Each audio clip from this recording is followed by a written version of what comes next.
Hello everyone, आज हम start करने जा रहे हैं अपने सी लैंग्वेज का चैप्टर 7 जिसमें हम पढ़ेंगे सी के कमेंट्स।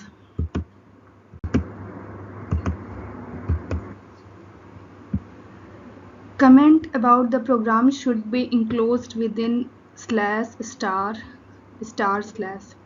जो हम कमेंट लिखते हैं सी में उन्हें हम स्लैश स्टार और स्टार स्लैश के बीच में ही लिख सकते हैं। अगर इसके अलावा हम कहीं कमेंट्स लिखते हैं तो वो कमेंट्स नहीं कहलाएगा। हमें कोई भी कमेंट्स लिखने के लिए स्टार्टिंग में इसे लगाएंगे एंड एंडिंग में इसे लगाएंगे। सेकंड है, though comments are not necessary, it is a good practice to begin a program with a comment indicating the purpose of the programme.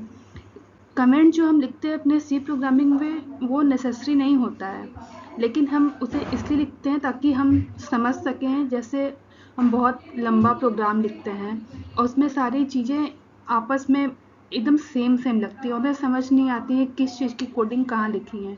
अगर हम कमेंट्स लिखे रहेंगे तो हम ईजिली समझ सकते हैं। थर्ड है, any number of comments can be written at any place in the program. कोई भी कमेंट्स हम कहीं भी प्रोग्राम में लिख सकते हैं। जैसे कि एग्जांपल फर्स्ट है, ये हमारा स्टेटमेंट है प्रोग्राम का सी, इसके पहले ही हमने कमेंट लिखा है फॉर्मूला। सेकंड है दूसरा फॉर्मूला है लेकिन इसका कमेंट्स हमने लास्ट में लिखा है। और थर्ड है ये फॉर्मूले के बीच में हमने कमेंट लिखा है। इसका मतलब ये है कि हम कमेंट्स कहीं भी लिख सकते हैं, उसे हमें आउटपुट में नहीं दिखाया जाएगा, वो सिर्फ हमारी अंडरस्टैंडिंग के लिए है। फोर्थ है, comments can not be nested.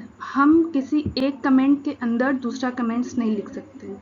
जैसे कि यहाँ लिखा है हेलो, ये कमेंट अभी स्टॉप हुआ है नहीं कि उसके अंदर वर्ड लिख गया और फिर इन दिनों को लास्ट में एंड किया है, ऐसा हम नहीं लिखेंगे। हम कोई भी एक कमेंट्स एक ही बार लिखेंगे। फिफ्थ है, a comment can be split over more than one line. हम कमेंट्स को एक से ज़्यादा लाइन में भी लिख सकते हैं। जैसे हमने स्टार्ट किया यहाँ से, फिर हमने ये कमेंट लिखा, फिर नेक्स्ट लाइन में हमने ये लिखा और एंडिंग में हमने कमेंट्स को बंद किया, ऐसे भी हम लिख सकते हैं। सिक्स्थ है, comments is often be written in the following way. हम कमेंट्स को ऐसे डबल स्लैश करके भी लिख सकते हैं। आज के लिए इतना ही, आगे हम बढ़ते हैं अपने नेक्स्ट चैप्टर के साथ। Thank you.